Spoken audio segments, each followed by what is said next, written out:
You ask Tiger to solve. This deals with linear equations with one unknown. The final result is d equals -45. Let's solve it step by step. Simplify the expression. Multiply the fractions. Break up the fraction. Find the greatest common factor of the numerator and denominator. Factor out and cancel the greatest common factor. Group all constants on the right side of the equation.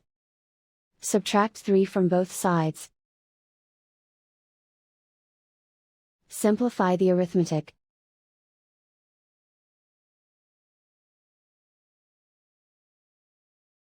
Isolate the d.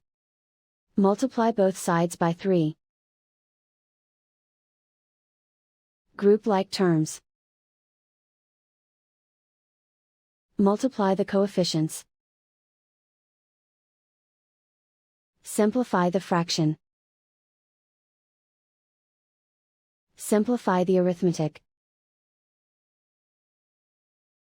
And so the final result is d equals -45.